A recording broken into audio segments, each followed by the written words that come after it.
भक्त और भगवान का देखो कैसा ये अनुराग,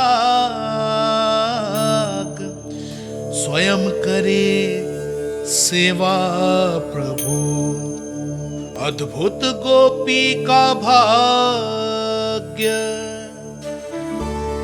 प्रभु इन सब पृथ्वीवासियों से कितना घुल मिल गए हैं।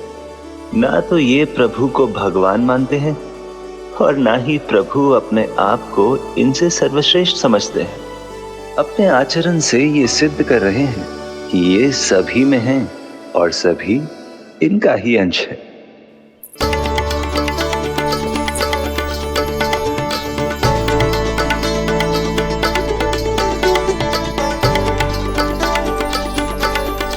प्रभु, अब मुझे जाने की आज्ञा दीजिए।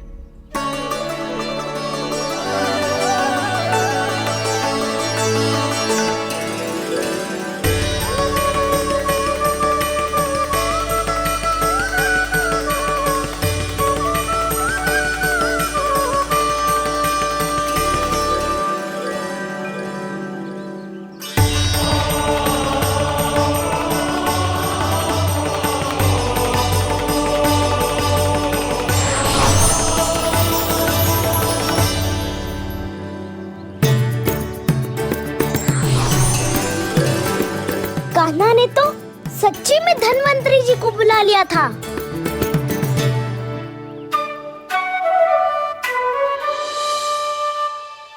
जब से कान्हा का जन्म हुआ है ना, मैं तब से देख रही हूँ, तब से हम पे कोई भी संकट आती है ना, तो अचानक से कोई अपरिचित हमारी सहायता करने आ जाता है और जाते समय कान्हा की आज्ञा लेके जाते है और कभी कभी तो इसे प्रभु बोल के जाते है। बाबा संभालो।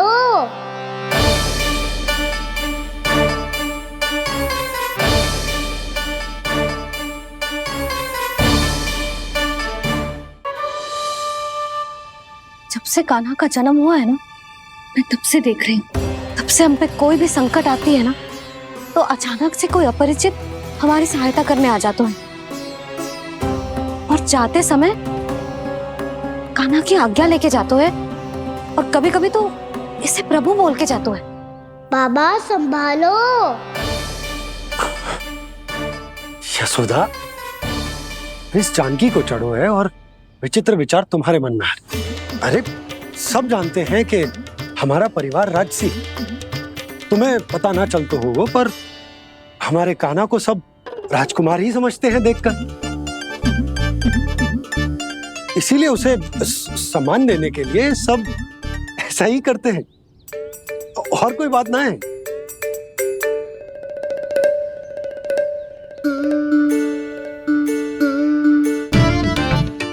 अब जे मेरे लल्ला को ऐसे क्यों घूर रहे हैं? बुरी दृष्टि लगाएंगे क्या?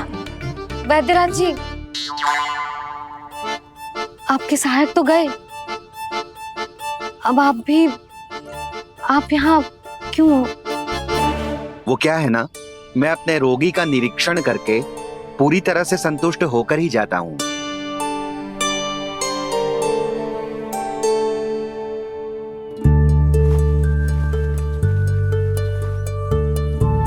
हाँ, संकेत तो अच्छे हैं, कल सुबह तक बिल्कुल ठीक हो जाएगी। धन्यवाद वैद्य जी।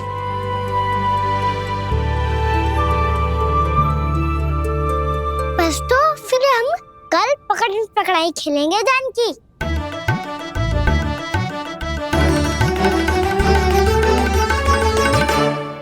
भानु, बंसी, जाकर उस क्षेत्र के चारों ओर बाड़ बनवा दो और वहां सूचना पट्ट भी लगा देना, ताकि जानकी के साथ जो हुआ है वो किसी और के साथ ना हो। शीघ्र जाओ। जी ठीक है।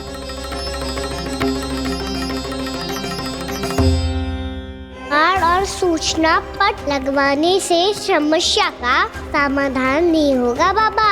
निर्दोष पशु सूचना पट देखकर भी कुछ समझ नहीं पाएंगे।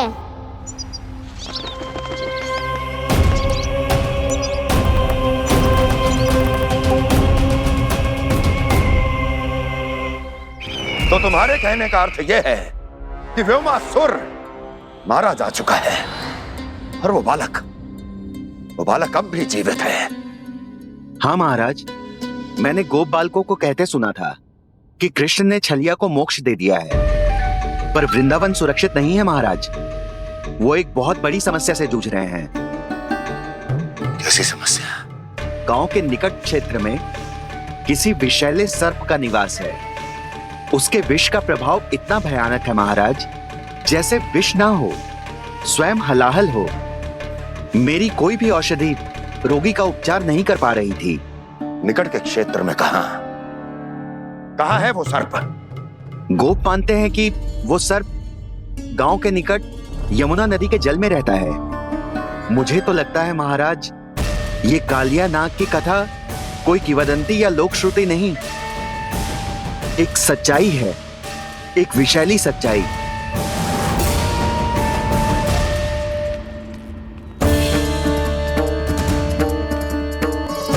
कालिया का सामना करने का समय आ गया है, पर उससे पहले मुझे बुलाना होगा उन्हें।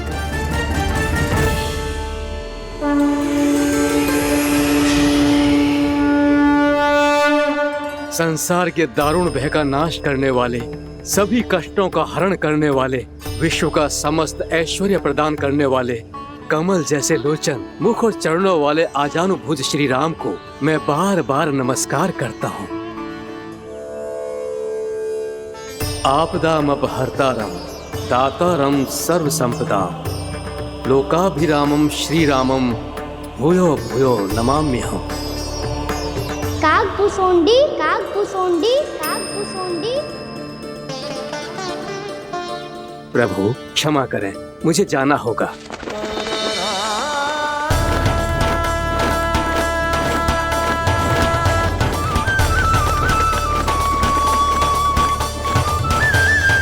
प्रणाम प्रभु। अनेक बार मैं आपके दर्शनों के लिए आया प्रभु। कभी नंद भवन के झरोखों से आपके दर्शन करके चला जाता था, तो कभी दूर किसी वृक्ष की आड़ से आपको निहार लिया करता था। आज आपने स्वयं मुझे बुलाकर धन्य कर दिया प्रभु।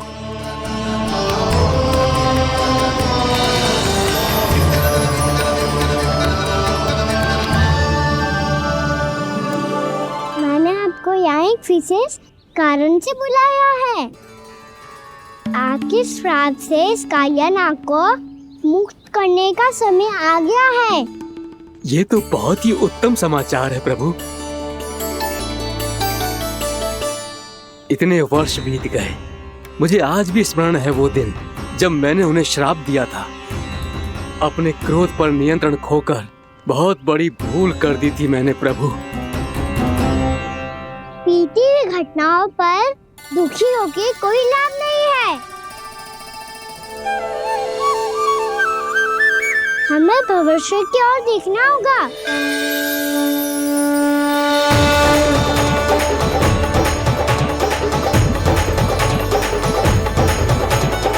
आदेश कीजिए प्रभु, क्या आज्ञा है आपकी? जब मैं कालिया नाग का सामना करने जाऊं, तो आप यहीं रहिएगा। आपको अपने आप पता चल जाएगा कि कब क्या करना है। और हाँ, लौटते जाते समय नारद मुनि से कहिएगा, वो आकर मुझसे भेंट करे। अवश्य प्रभु, प्रणाम। क्या इसने सच्ची में देवर्षि नारद को बुलाया है? नारायण नारायण। आपको संदेश भेजने की आवश्यकता नहीं थी। आप स्मरण करते और मैं चला आता। तुम्हारा कल्याण हो नारद।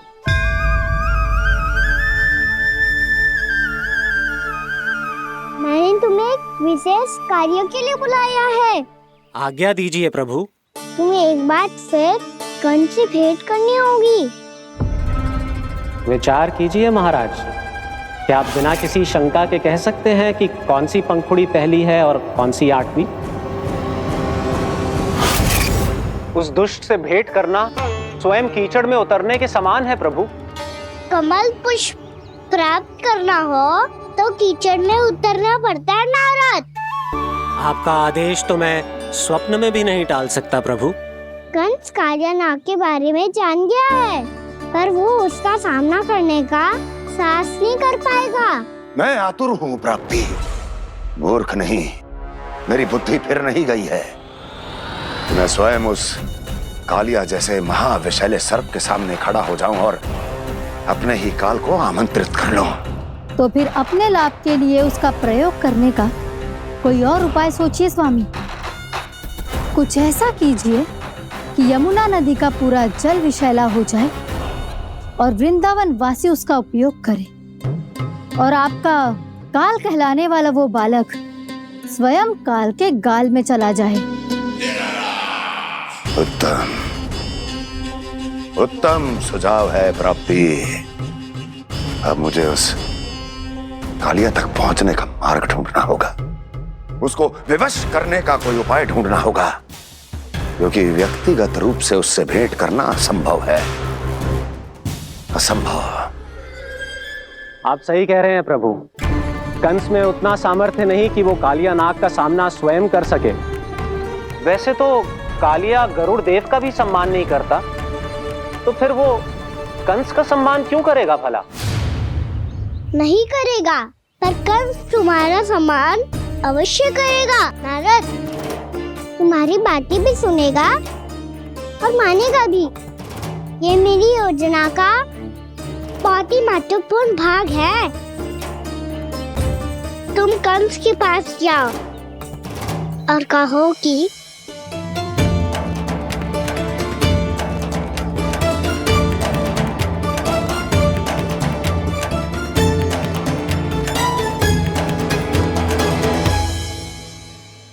संतान अपने माता पिता को तीर्थ का सौभाग्य दिलाती, पर मेरा लल्ला कितना महान कि उसने हमारे घर को ही तीर्थ बना दिया। ऐसा तीर्थ जहां मेरी आंखों के सामने भक्त और भगवान का मिलन हो रहा है। जो आज्ञा प्रभु।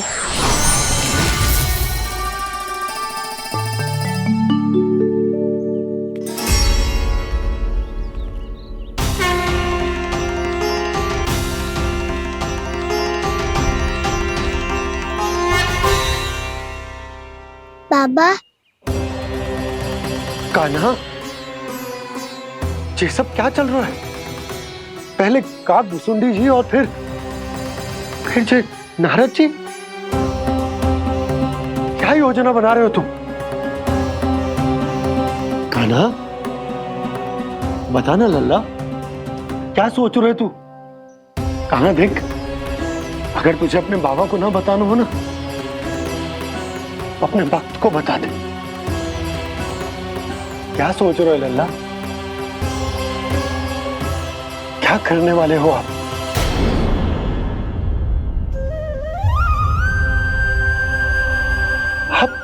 आप इतने दुखी क्यों हो? कान्हा, कान्हा, क्या होगा? क्योंकि मुझे आभास हो गया है बाबा, समय आने वाला है। कौन सा समय आने वाला है लल्ला? सीधे सब कुछ बदलने वाला है।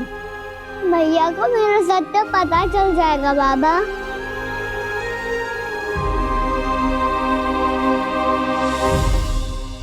पर लल्ला, इसका काग भुसुंडी और कालिया नाग से क्या संबंध है? ऐसा क्या हुआ था और क्या होने वाला है?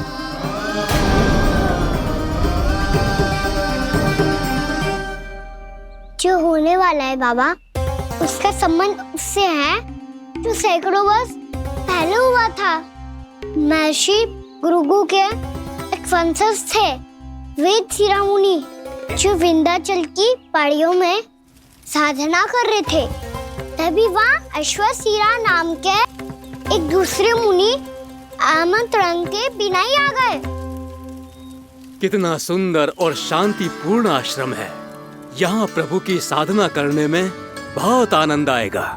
शीघ्र ही अश्वशिरा मुनि उपस्थिति के कारण होने वाले व्यवधान से बाध्य होकर वेद शिरा मुनि ने अपनी आंखें खोली।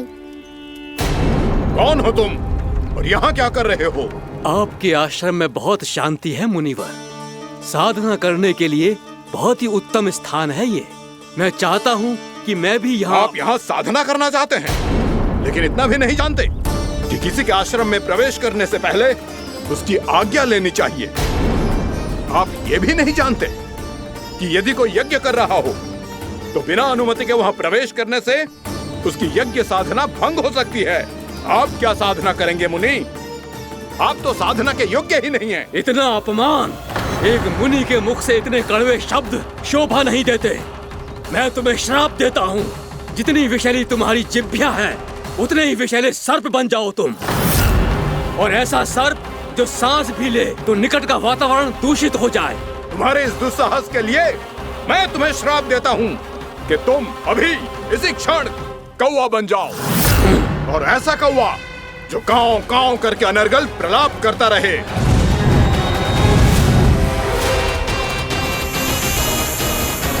ये मैंने क्या किया? ये मैंने क्या किया?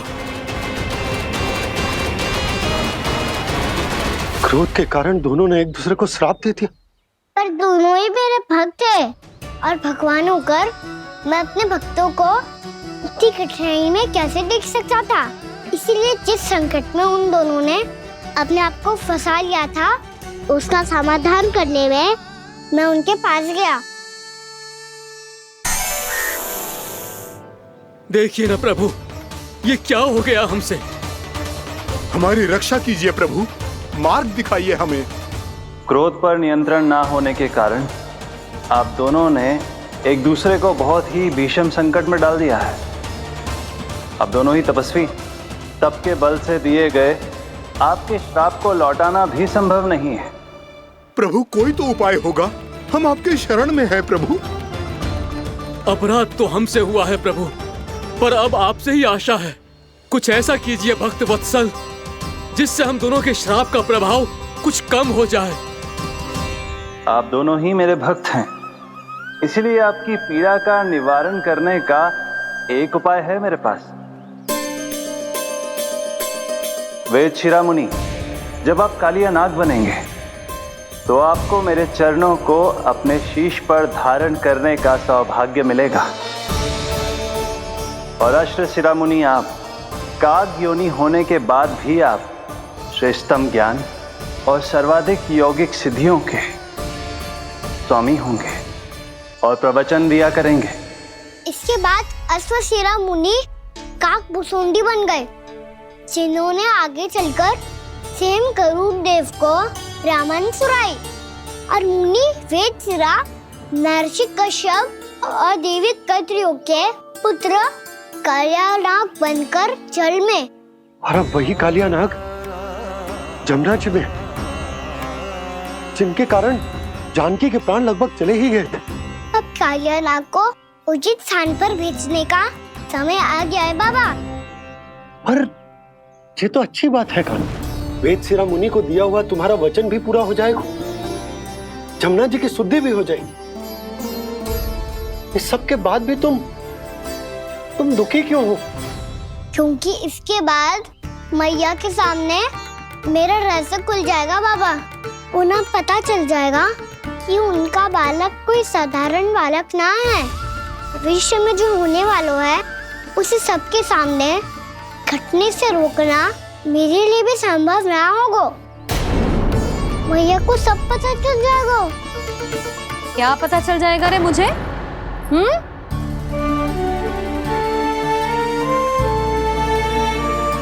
यही कि सबसे अधिक प्रेम मैं आपसे ही करता हूँ।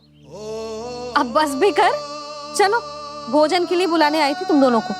भूखा थोड़े ना रहने दूंगी अपने लल्ला को, मेरा लल्ला दुर्बल हो जाएगा ना। आप खिलाओगे तो ही खाऊंगा। हाँ ठीक है, मैं ही खिलाऊंगी। अब चल, आओ जी, चल।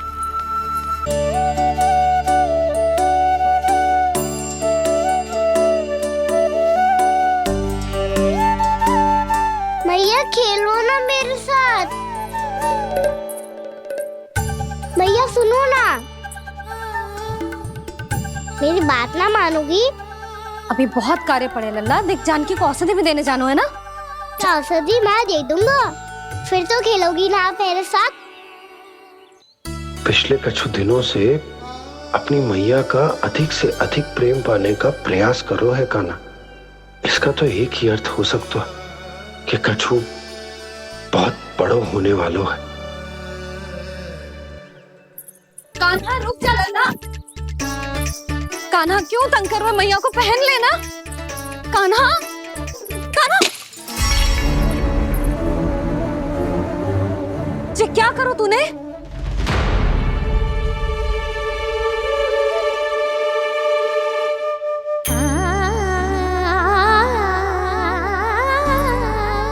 अच्छा ठीक है, अब मुंह लटकाने की आवश्यकता ना है।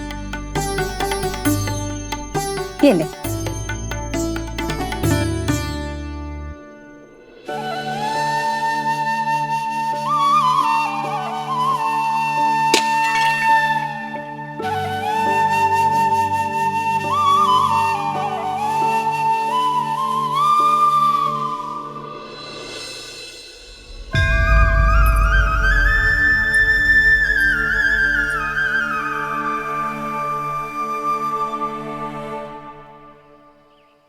तंग करे मैया को खिजाए, खेले रूठे मनाए, लीला अनोखी करके शरारत, कान्हा दंड भी पाए।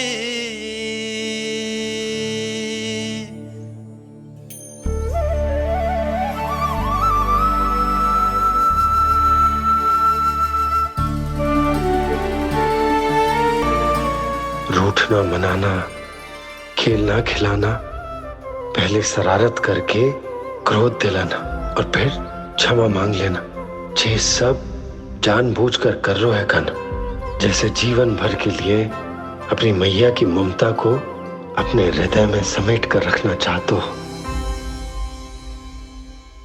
कैसे कैसे करूं उस कालिया से मित्रता, कैसे करूं उसका उपयोग?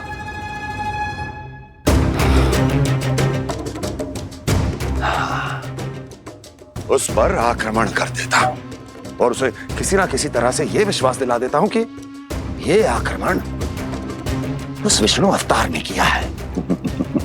फिर वो क्रोध में आकर सारे वृंदावन वासियों को अपने विष से समाप्त कर देगा। उचित है, ये उचित है। नारायण हरि, नारायण हरि।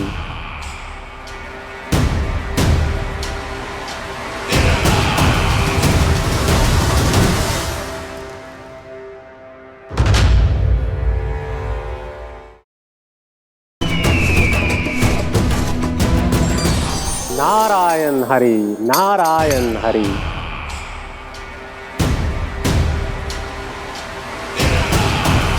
प्रणाम देवर्षि। किस योजना में कितना लाभ है और कितनी हानि, यह आंकलन करते करते थक गए होंगे मथुरा नरेश। देवर्षि, आज मेरा ध्यान कैसे आ गया आपको? आप तो सदैव ही मेरे ध्यान में रहते हैं महाराज कंस।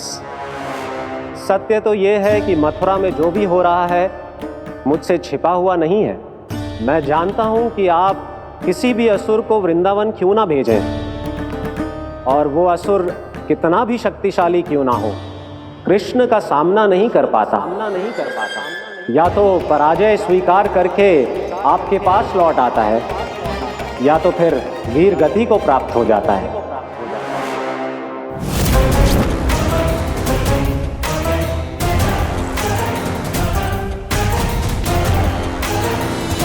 वाह, मुझे मेरी असफलताएं स्मरण कराने आए हैं, मेरे घाव को खुरेदने आए हैं, उन पे नमक छिड़कने आए हैं। मित्र को शत्रु समझने की भूल मत कीजिए महाराज कंस। मैं तो आपकी सहायता करने आया हूं। हाँ, और मेरी सहायता। कृष्ण विष्णु अवतार है, आप विष्णु के भक्त हैं।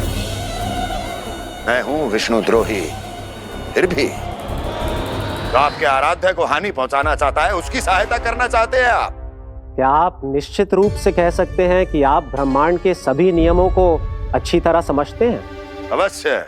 आपके लिए बस इतना ही जानना पर्याप्त होगा कि मैं जो कुछ भी कर रहा हूँ उसके लिए मेरे व्यक्तिगत कारण हैं। मैं तो बस आपके हित में पिछली बार की तरह एक सुझाव लेके आया था, पर यदि आप मेरा सुझाव सुनना भी नहीं चाहते तो आपकी इच्छा। नारायण हरि, नारायण हरि। कारण चाहे जो हो, इनके पिछले सुझाव के कारण ही आज मेरे शत्रुओं की संख्या कम है। अन्यथा मैं देवकी के अन्य पुत्रों को भी जीवित छोड़ देता, और आज वो सब अपने भाई के साथ मिलकर उसकी शक्ति को अनेक गुना बढ़ा देते। ठहरिए देवऋषि।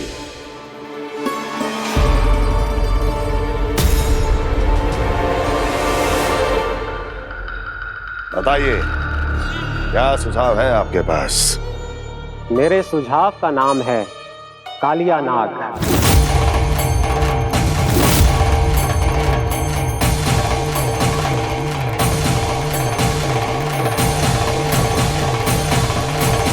उसके विषय में मैं जानता हूं देवऋषि। तो समस्या यह है कि मैं स्वयं उससे मिलने नहीं जा सकता, उससे भेंट नहीं कर सकता। उस कृष्ण की हत्या के लिए उसको वृंदावन जाने के लिए तैयार नहीं कर सकता। तो मत जाइए उसके सामने, और ना उसे भेजिए कृष्ण के सामने। हर बार आप किसी न किसी असुर को अपने शत्रु के क्षेत्र में भेजते हैं, जहां शत्रु उसका सामना करने के लिए पूरी तरह से तैयार होता है और आपका असुर मारा जाता है। इस बार शत्रु को युद्ध स्थल चुनने का अवसर मत दीजिए महाराज। इस बार योजना का जाल ऐसे बुनिए कि कृष्ण स्वयं उसके पास जाने के लिए विवश हो जाए। कालिया नाग स्वयं काल है, मृत्यु का दूसरा नाम है। उसके विष का उपयोग अपने लाभ के लिए कीजिए महाराज। वैसे कालिया के विष की अधिकता का अनुमान तो होगा ही आपको।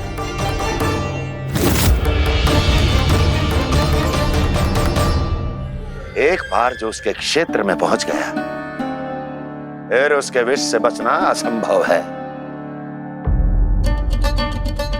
उचित सुझाव है देवर्षि, उचित सुझाव है। देवर्षि, उस छलिया विष्णु की भक्ति करते करते आप भी उसके रंग ढंग सीख गए हैं। उचित है, उचित है।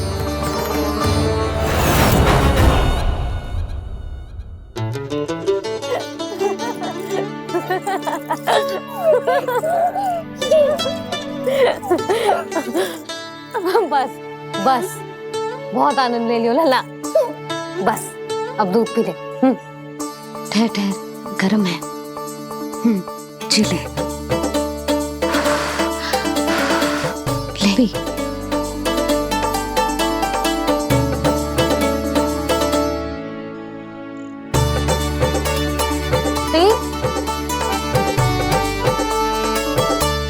मैं ना होती तो ना जाने क्या होता तेरा। अपने आप दूध भी ना पी सकते है, भावला कहीं का। आपकी इस प्रेम के लिए तो मैं धरती पे आया हूँ मैया। मैं भी यही सोच रहा हूँ यशोदा, कि तुम ना होती तो मेरा क्या होता। इसी बात पे थोड़ा दूध और कजू खाने को दे दो। अरे मैं तो भूल ही गई। तनिक ठहर जाओ जी, जे दूध पी लेना तो आपके लिए भी कछु ले आती हूँ।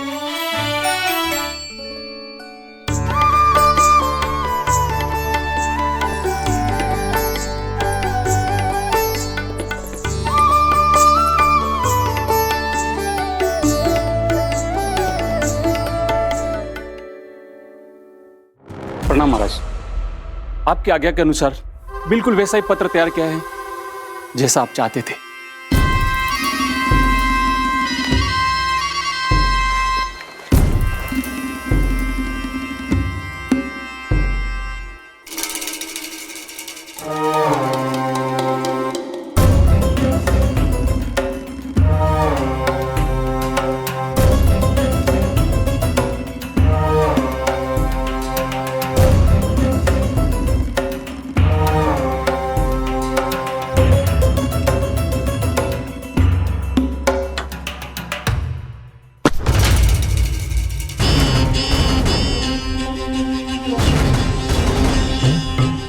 जन्म से लेकर आज तक ये मेरी सबसे महत्वपूर्ण योजना है। इसका सफल होना निश्चित है दूत, किंतु केवल वही करना जैसा मैंने कहा है। जाओ।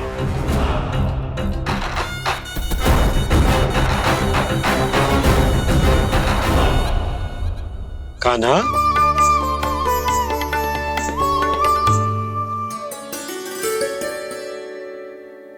क्या होगा?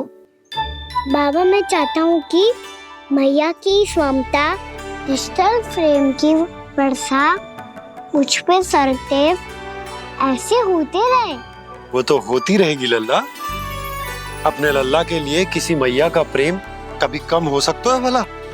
नंदराज, वो मथुरा से एक दूत आयो है महाराज कंस का राजपत्र लेके।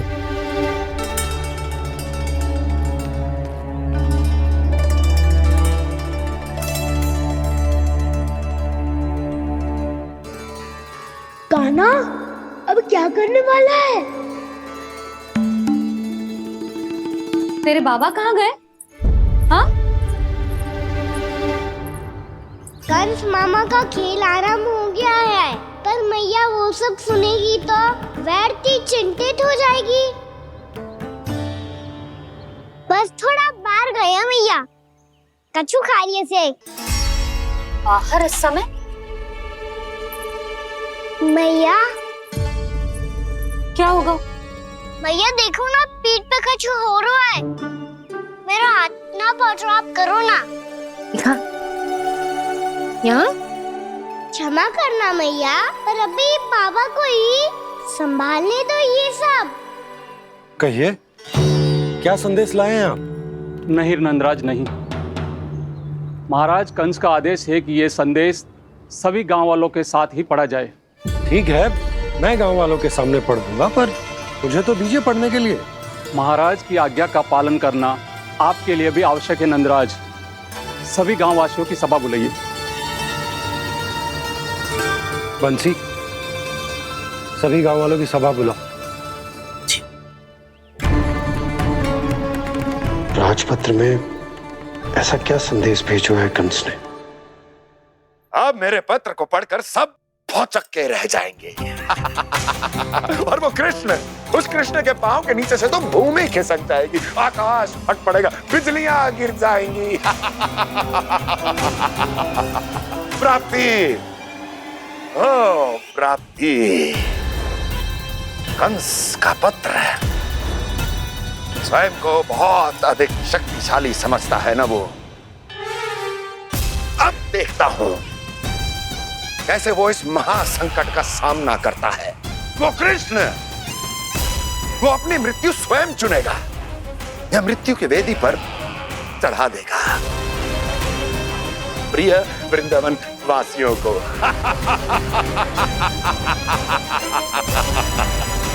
अब आएगा आनंद प्राप्ति, अब आएगा आनंद। सबको इकट्ठा करवा के ही पढ़वाएगो। अवश्य ही कोई विशेष संदेश दिया होगा कंस ने। मैं भी यही सोच रही हूँ सुलक्षणा जी, कछु ना कछु तो विशेष है, और जे हो क्या सकता है? हाँ, बात तो सही है। ऐसा क्या हो सकता है? सभी गांव वासियों के सामने कहा था, कछु तो विशेष अवश्य लग रहा है। बाहर तक कोलाहल क्यों हो रहा है? मैया, मैया, अब क्या होगा? मैया देखो ना, सर पे कछु हो रहा है। लल्ला, नारायण ने तुझे हाथ दिए हैं ना? पीठ की बात अन्य थी। अपने सिर की सेवा स्वयं कर। सर पे तो हाथ पहुंच रहा है ना?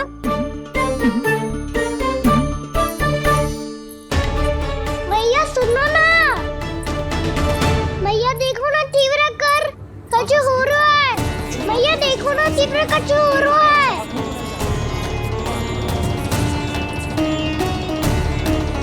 सब लोग आ चुके हैं, अपना संदेश सुनाइए आप। गोपराज नंद और सभी वृंदावन वासियों को सूचित किया जाता है कि मथुरा अधिपति और आप सभी के महाराज कंस ने कल सुबह भव्य पूजा का आयोजन किया है। इसके लिए राज्य को वृंदावन के क्षेत्र के निकट यमुना नदी के मध्य में खिलने वाले 1 कोटि कमल के पुष्पों की आवश्यकता है। इसीलिए आप सभी को यह आदेश दिया जाता है कि ये सभी कमल के पुष्प प्रथम पहर से पहले राजसभा में पहुंचा दिए जाए। इतने सारे वो भी प्रथम पहर से पहले कैसे हो सकते हैं? यदि आप ऐसा करने में असफल रहे तो इसे राज आज्ञा का उल्लंघन माना जाएगा और राजद्रोह के आरोप में आप सभी को कड़े से कड़ा दंड दिया जाएगा। स्मरण रहे, यदि कल की पूजा में इन 1 कोटि कमल के पुष्पों का ना पहुंचने के कारण कोई व्यवधान आया तो समस्त वृंदावन वासियों को दोषी माना जाएगा और पूरे गांव को निवासियों सहित धूल में मिला दिया जाएगा। कल प्रथम पहर तक का ही समय है आप सबके पास।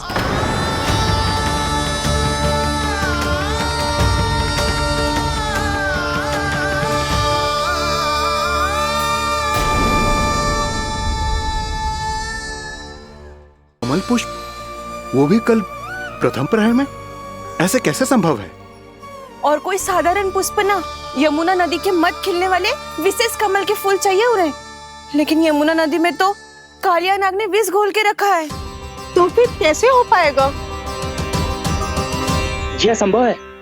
हमारी मृत्यु का संदेश भेजा राजा कंस ने। सदैव की भांति इस समस्या पर भी गांव के बड़े ही विचार करेंगे। बालकों का यहाँ होना उचित ना है।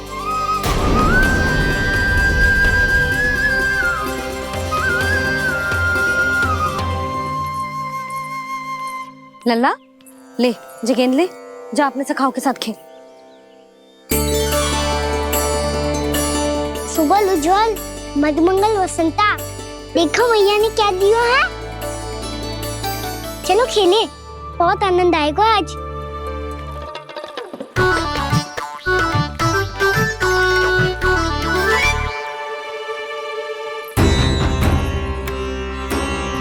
भानु, बंसी, जाओ और शीघ्र ही वो घेरे का कार्य समाप्त करो।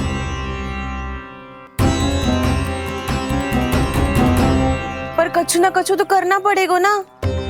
पर हम कर ही क्या सकते हैं? पुष्प लाने को और कोई उपाय है भी तो ना।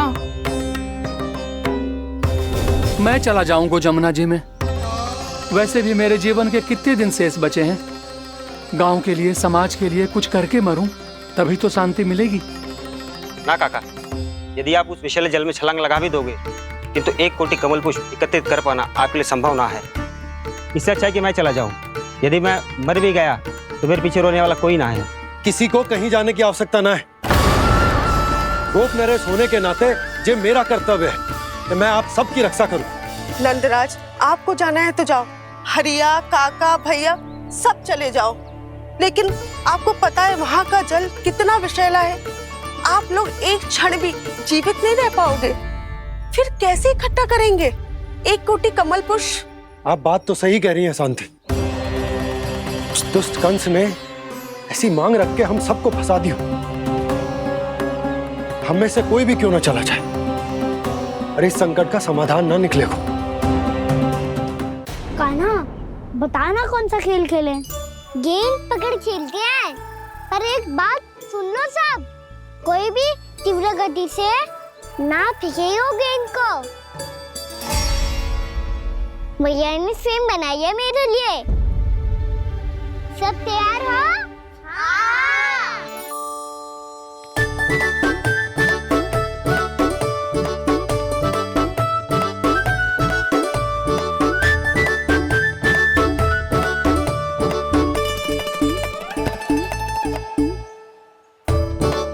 मुझे दो।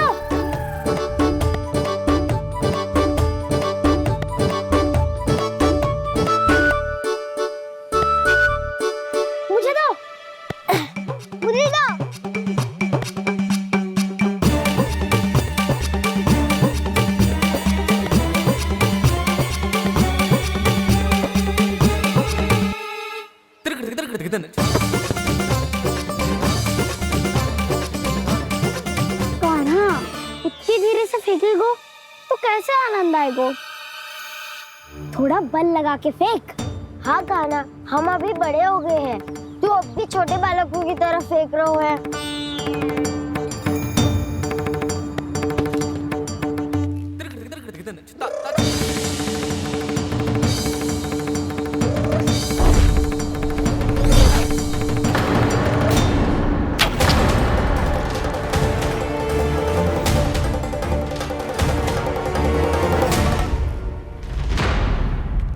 दीदी जी क्या करो कान्हा, गेंद तो डूब गई।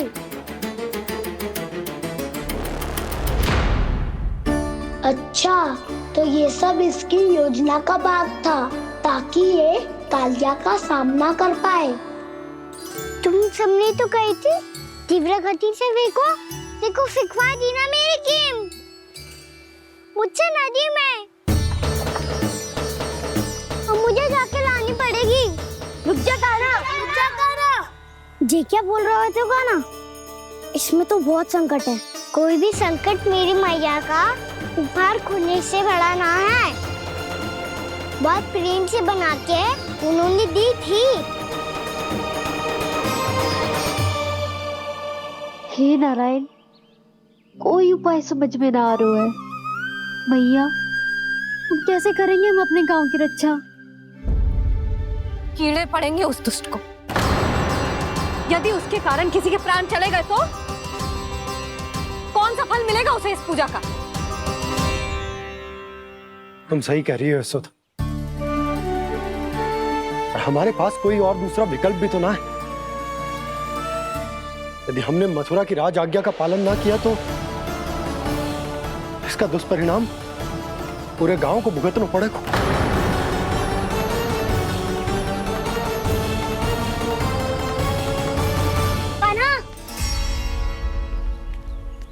तुम्हें पता है कि तू भगवान है, दिव्य है, बहुत शक्ति है तुझमें, पर फिर भी हम तुझे विषैले जल में ना जाने दे सकते। कुछ होगा तो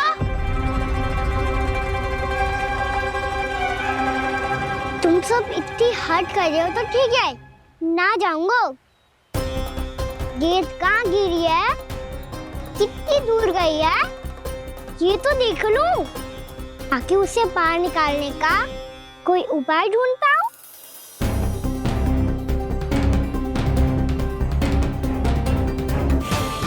हाँ।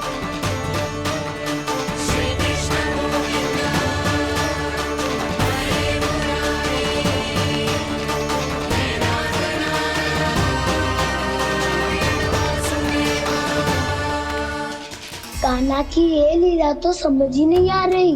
पहले इसने देवर्षि नारद को मथुरा जाकर कंस को भड़काने के लिए कहा, फिर स्वयं ही दुखी भी हो गया कि अब इसका रहस्य सबके सामने खुल जाएगा। और अभी स्वयं ही तो इसने कहा था कि गेंद बहुत महत्वपूर्ण है, फिर स्वयं ही उसे नदी के विषैले जल में फेंक दिया।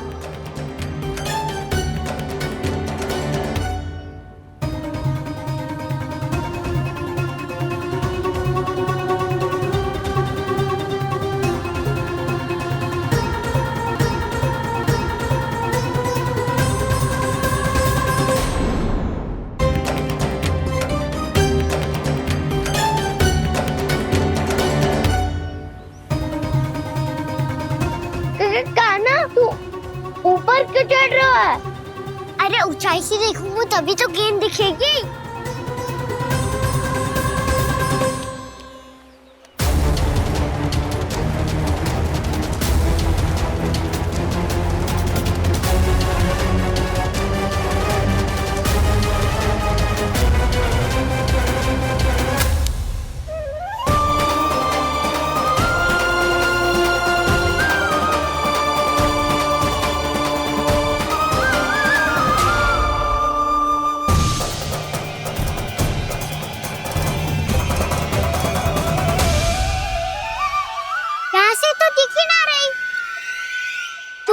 वहीं से फेंकी थी ना? ना वहां से फेंकी थी। कहाँ से? नहीं कहना वहां से। समझ ना आ रहा, ठीक बताना कहाँ से फेंकी थी?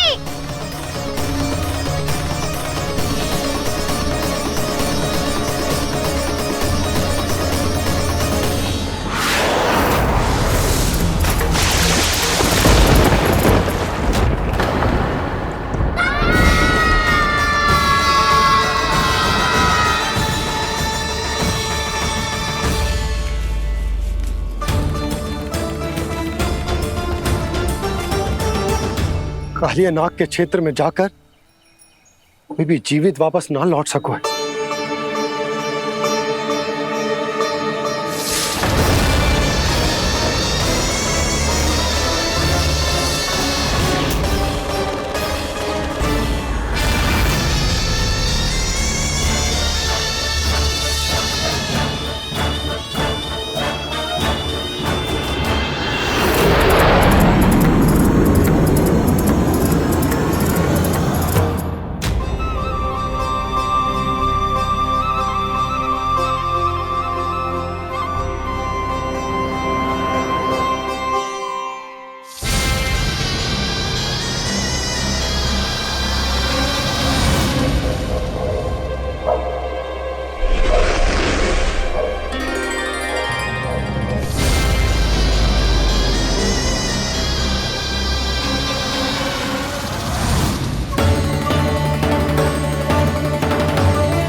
ये क्या किया वाना ने? कालिया नाग तो उसे देखते ही निकल जाएगा।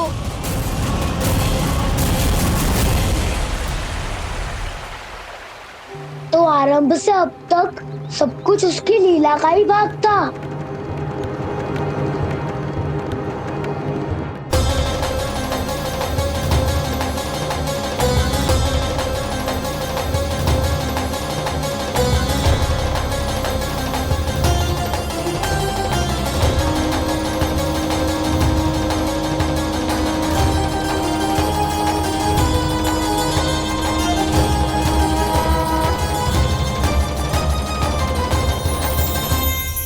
इतना सुंदर रूप, मन मोहने वाली मुस्कान, अद्भुत तेज और भगवान जैसी दिव्यता। कौन हो तुम? हाँ, तुम्हें देखकर तो हम सब सम्मोहित ही हो गए।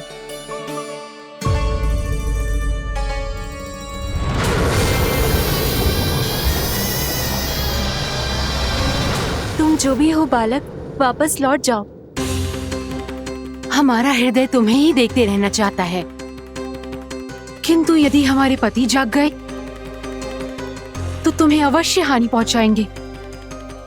ये बहुत विषैले है बालक, कालकोट जैसे भयानक। इनके विष से तुम नहीं बच सकोगे। नंदराज, कालिया नाग के विष का प्रभाव बढ़ते ही जा रहा है।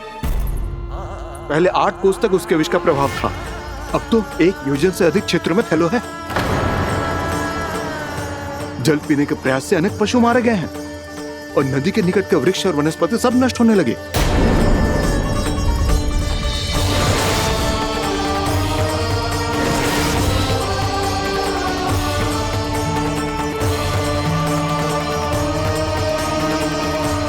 इनके विष की तीव्रता इतनी अधिक है बालक कि इनके संपर्क में आने वाले को तड़पने का भी अवसर नहीं मिलता।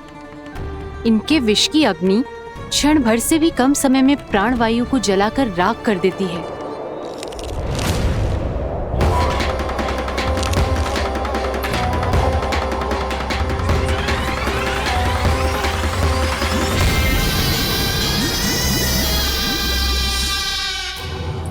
तब तो समस्या और भी गंभीर हो जाएगी।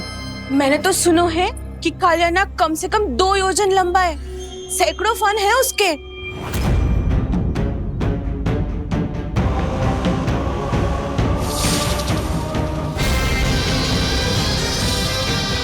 इसका अर्थ तो ये है कि हम दोनों ओर से फंस गए। एक और कंस को 1 कोटि कमल पुष्प देने जो कि कालिया नाग के क्षेत्र में पड़ते हैं, और दूसरी ओर उस कालिया नाग का विष यमुना जी के क्षेत्र में बढ़ता ही जा रहा।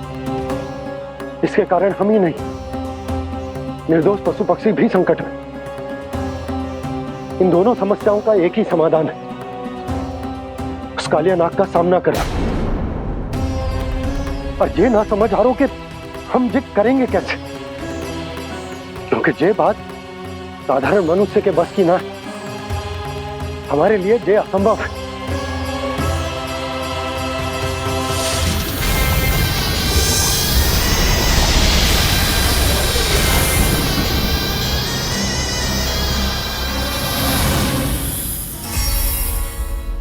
अब तो तुमने अपनी आंखों से भी देख लिया बालक, ये कितने विषैले हैं। नींद में भी विष उगलते हैं। इससे पहले कि तुम्हें कुछ हो जाए, चले जाओ यहाँ से, मान लो हमारी बात। आप सब मुझे जानती भी नहीं और फिर भी मेरी इतनी चिंता कर रही हैं आप। माँ की ममता भेदभाव नहीं जानती। तुम भी किसी के पुत्र हो और हम सब भी माँ हैं। एक माँ को हर बालक में अपनी ही संतान दिखाई देती है। इसलिए हम तुमसे विनती करते हैं, वापस चले जाओ, बचा लो अपने प्राण। मेरी चिंता मत कीजिए, मुझे कुछ नहीं होगा। होगा, अनर्थ होगा यदि ये उठ गए तो।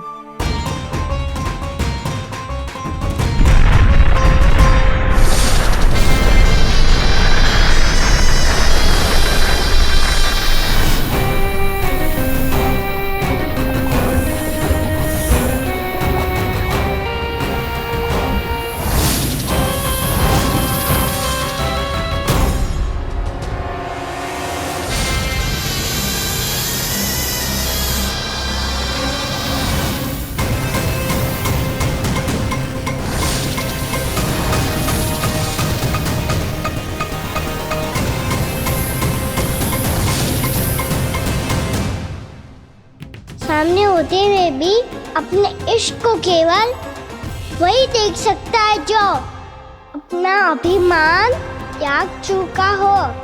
पर पूर्व जन्म में मेरा भक्त होने के नाते मेरा सत्य स्वरूप देख पाने में मुझे इसकी सहायता करनी चाहिए।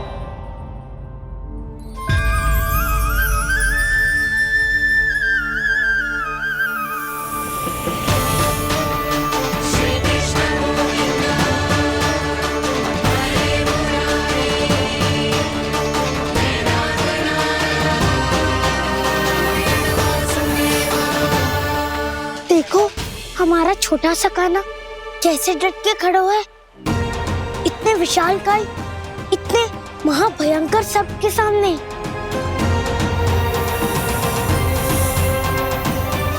ये कोई भगवान नहीं है जो इसके सामने हाथ जोड़ रही हो तुम सब।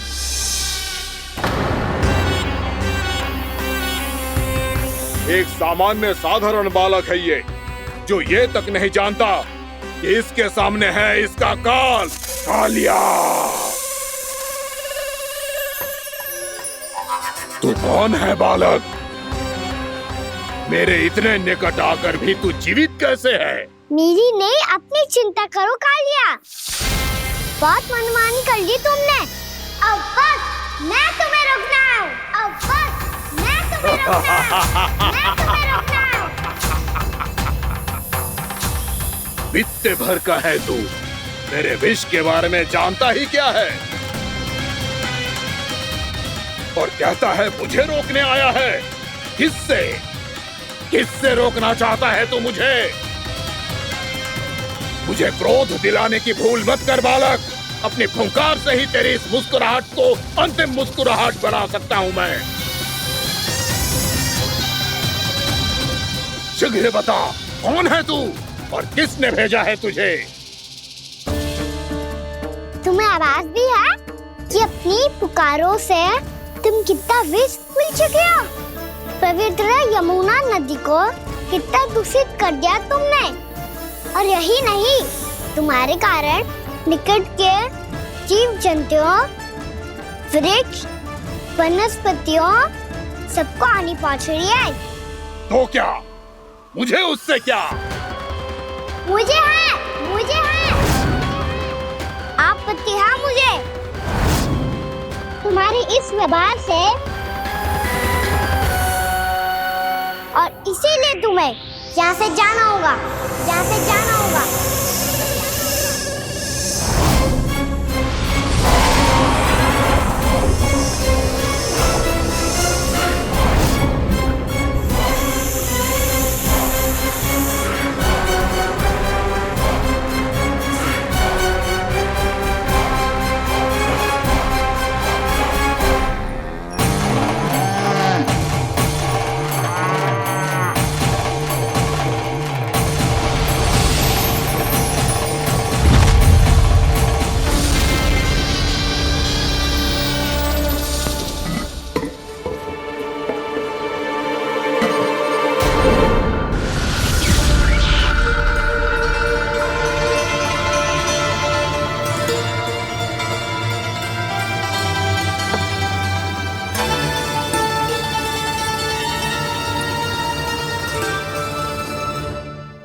मुझे आदेश देने का साहस भी कैसे किया तूने?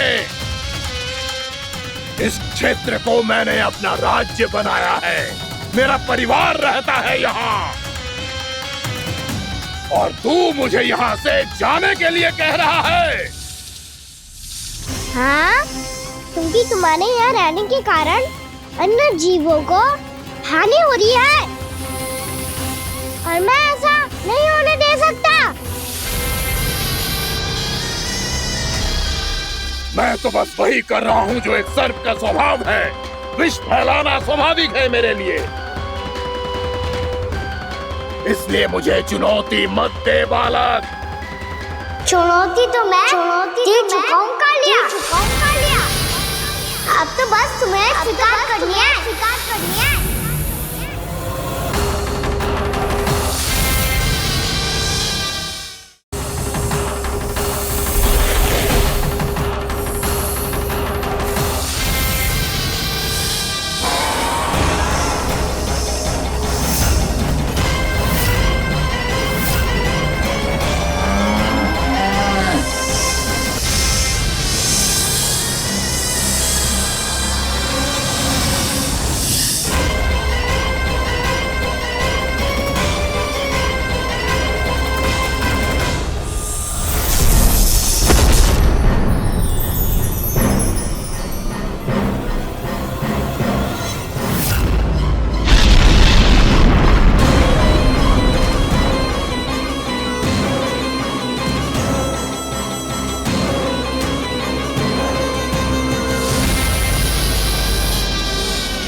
मैं भी चेतावनी दे रहा हूँ, यहाँ से चले जाओ। अपनी भूल को पहचानो कालिया, तुम जो कर रहे हो अनुचित है।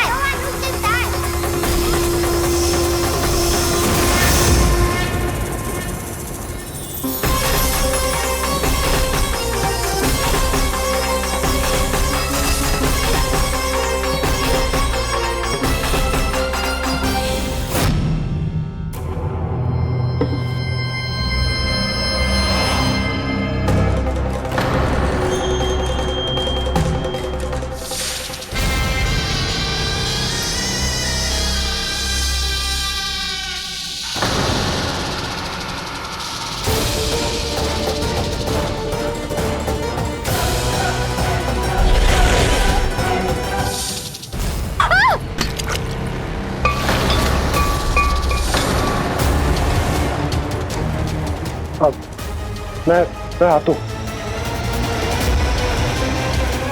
क्या हो गया सुधा? मुझे आवाज हो रहा है जी, कछु ना कछु गड़बड़ है। यशोदा, जो समस्या हमारे सामने है, हम सभी उसका समाधान खोजने में जुटे। तुम विश्वास करो, मैं कोई ना कोई समाधान अवश्य ढूंढ लूंगा। हम कैसे भी करके वो कमल के पुष्प उस कंस तक पहुंचा देंगे। नाना, समस्या उससे कहीं अधिक है, उससे कहीं अधिक बड़ी, उससे कहीं अधिक भयानक है।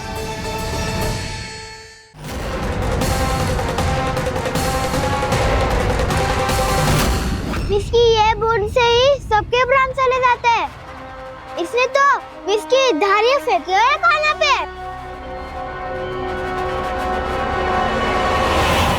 कान्हा कैसे बच्चे को अधिक विष से? इसका विष तो क्या, ये सर स्वयं भी छू तक नहीं पाएगा हमारे कान्हा को।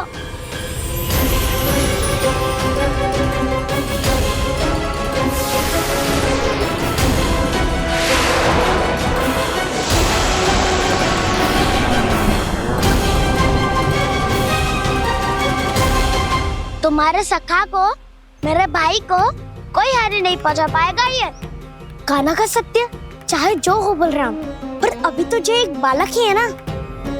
देखो कैसे विष के कारण स्थिर हो गया है।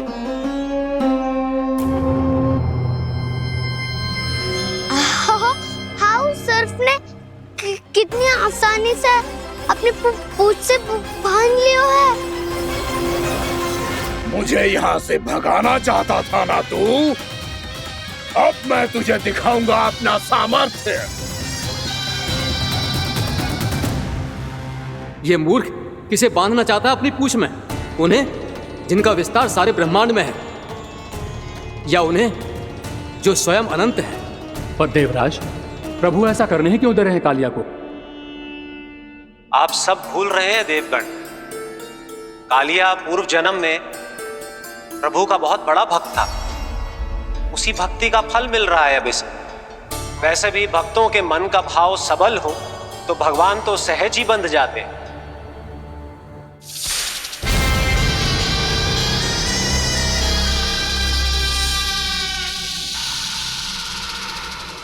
बलराम, तुमने ही तो कही थी कान्हा को कछु ना होगो। देखो दुष्ट ने चारों ओर से जकड़ लियो है।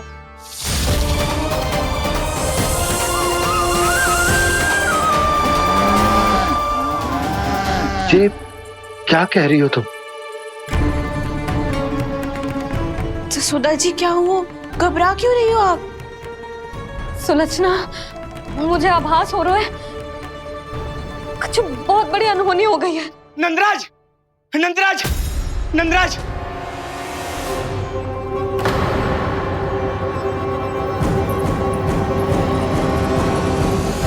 नंदराज, कान्हा ने जमदग्नि नदी में छलांग लगा दी है।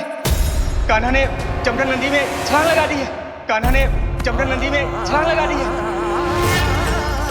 कान्हा जमुना में कूद गया है। मुझे लगा था आज कछु गड़बड़ होने वाली है। मुझे आज कान्हा को ना जाने देना चाहिए था।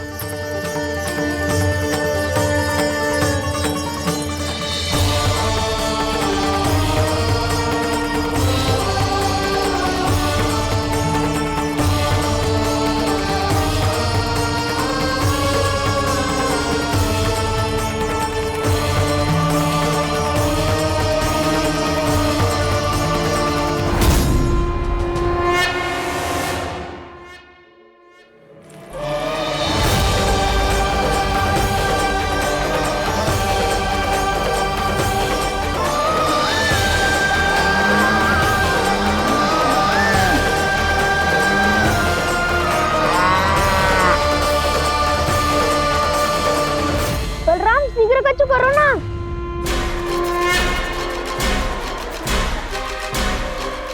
कुछ भी करो पर कान्हा को बचाओ। नाग बहुत भयंकर है। कान्हा अकेले ना संभाल पाएगा इसे।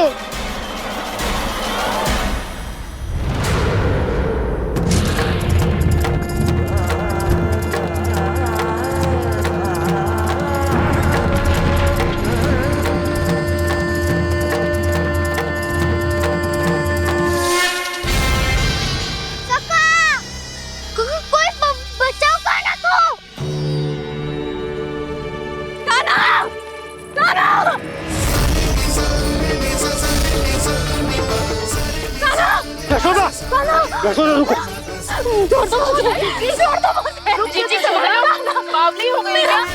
जीजी संभालो। कान्हा, कान्हा।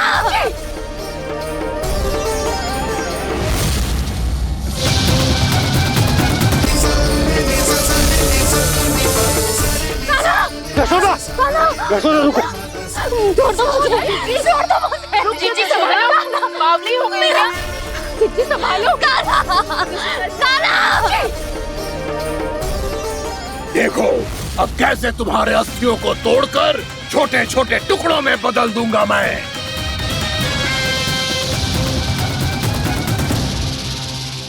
जी आप जाओगी तो आप भी फंस जाओगी। अपने लल्ला के लिए मैं किसी भी संकट का सामना करने के लिए तैयार हूँ।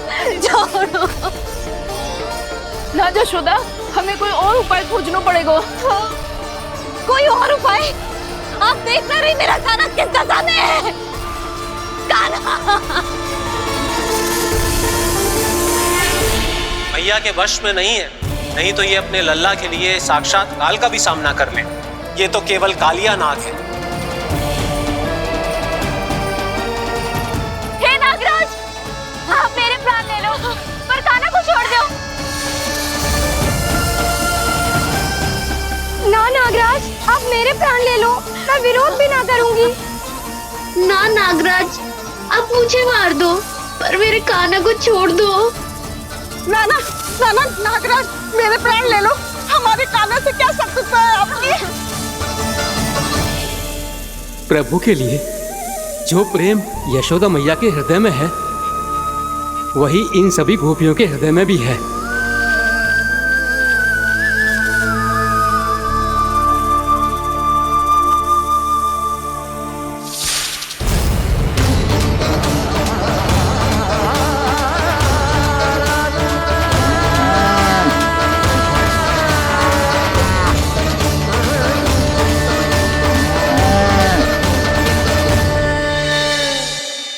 यशोदा, यशोदा,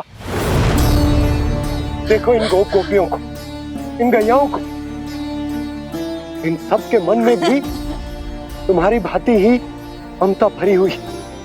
वो सब भी कान्हा से उतना ही प्रेम और स्नेह करती हैं, उतनी ही ममता से भरी हुई है जितनी कि तुम।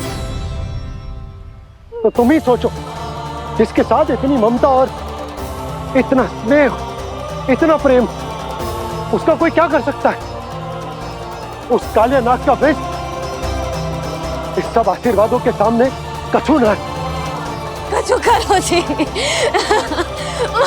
उसे बोलो वो मेरे प्राण में से मेरे कान्हा को छोड़ दे। यशोदा,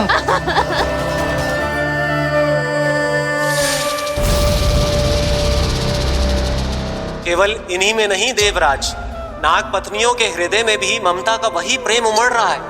देखिए। मैं आपके हाथ जोड़ती हूँ स्वामी, इस बालक को छोड़ दीजिए। ये अवश्य ही कोई दिव्य आत्मा है स्वामी। हम आपसे विनती करते हैं स्वामी, इस नन्हे बालक को हानि मत पहुंचाइए स्वामी। मेरी पत्नियां मेरे ही शत्रु के लिए विनती कर रही हैं। अब यदि इसके पक्ष में एक शब्द भी कहा तुम सबने, तो मैं इस बालक से पहले तुम सबके प्राण ले लूंगा। हो रहा प्रसन्न नाग कालिया, विजय को निश्चित जान। रोते बिलखते व्याकुल सब, संकट में देख कान्हा के प्राण।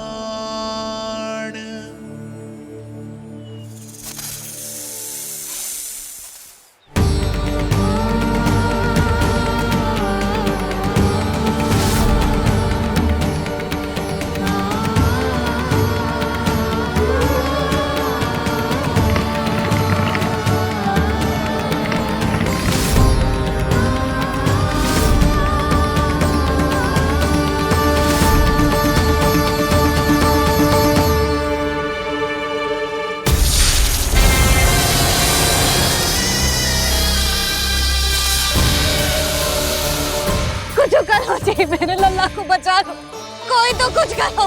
जीजी संभालो जीजी। यशोदा, यशोदा तुम शांत हो जाओ, मैं कान्हा को वापस लेकर आऊंगा, मैं रक्षा करूंगा उसकी। ना नंदराज, नंदराज नहीं। कम से कम आप तो समझो नंदराज, कालिया के पास आप जाओगे तो आप भी फंस जाओगे।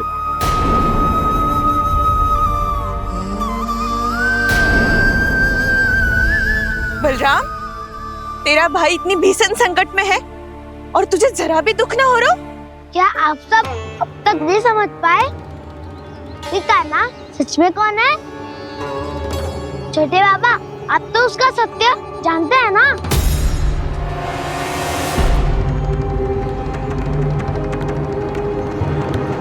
मानता हूँ कि आप सब कान्हा के रहस्य के बारे में नहीं जानते, पर क्या उसके जन्म से आज तक घटी एक से बढ़कर एक विचित्र घटनाओं को भी भूल गए हैं आप सब? भूल गए हैं कि कैसी पूतना जैसी राक्षसी उसका कुछ बिगाड़ नहीं पाई, कैसे तरनावती जैसा भयानक राक्षस उसे एक खरोच भी नहीं दे पाया था।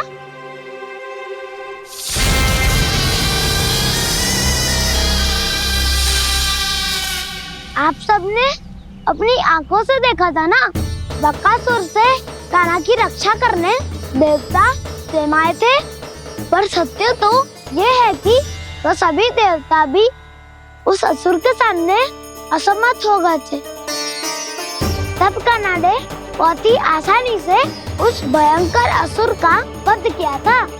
एक ही बार में धराशायी कर दिया था उसे। तो आप सभी सोचिए, बार बार ऐसे असाधारण कार्य करने वाला बालक साधारण कैसे हो सकता है? अब तो आरंभ से ही सारा सत्य जानते हैं छोटे बाबा। रहस्य छुपाने में सदैव काला की सहायता करते आए आप, और आज आप स्वयं ही उसके सत्य को भूल रहे हैं। और तुम सब भी तो जानते हो कान्हा की शक्तियों के बारे में। तो क्या तनिक भी विश्वास ना है अपने सखा पे? बलराम, जे तू क्या कह रहा है? मैंने जो कहा उसका एक एक शब्द सत्य है छोटी माँ। यदि प्रभु की इच्छा हुई तभी कुछ ही क्षणों में सब कुछ अपनी आंखों से स्वयं अनुभव कर लेंगे आप।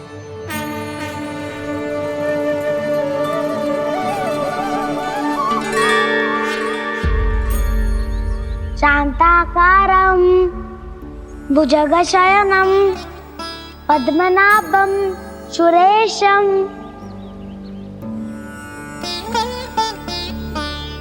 विश्वाधारं गगनसदृशं मेघवर्णं शुभांगं लक्ष्मीकान्तं कमलनयनं योगी वीरध्यानगम्यं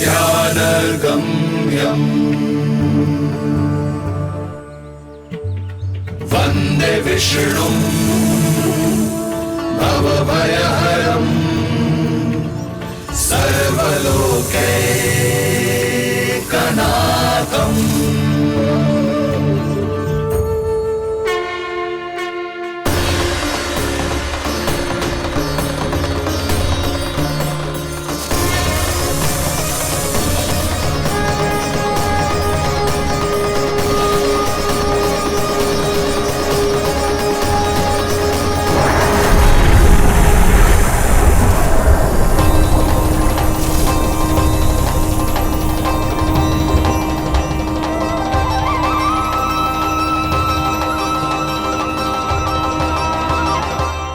तुझे क्या लगता है बालक कि तू मेरी जकड़ से निकल गया तो अब बच जाएगा तू?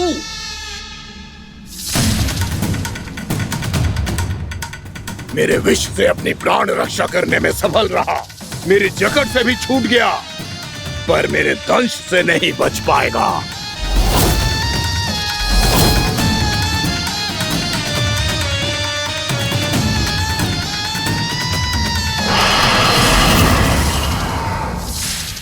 अब भय से भाग रहा है, पर मैं तुझे मृत्यु देकर रहूंगा।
मेरा नन्हा सा कान्हा कितनी देर भाग पाएगा?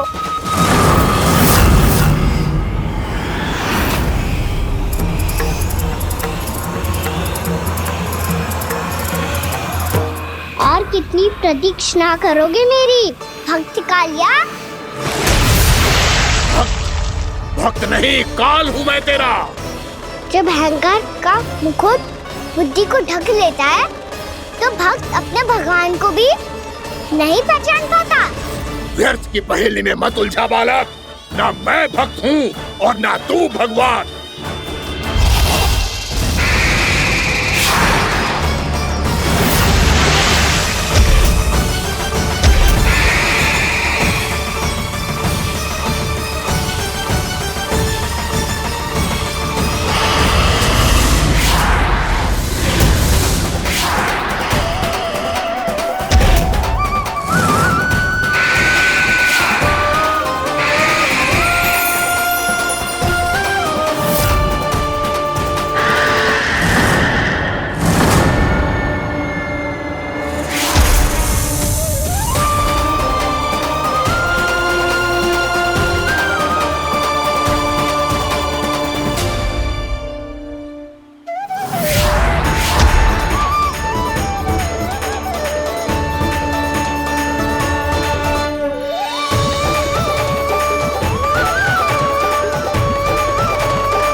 जिसके लिए इतने व्याकुल हो रहे थे, उसे छूकर कालिया नाग का हलाहल जैसा विष भी चरणामृत बन गया है और यमुना जी के जल में फैल चुके विष के प्रभाव को भी नष्ट कर रहा है।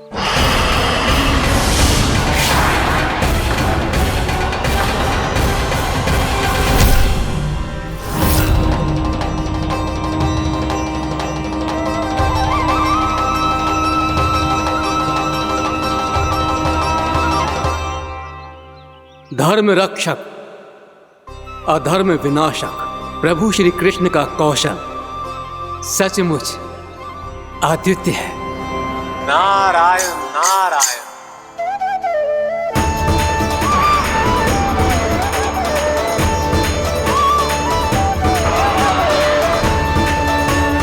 मेरा भार तुम्हारे भीतर के अहंकार का प्रतीक है कालिया। अब तुम्हारा अहंकार, तुम्हारा अनपान मेरे पाँव के नीचे है और तुम्हारी पूंछ अर्थात तुम्हारे प्राण मेरे हाथ में। अब तुम क्या करोगे भक्त?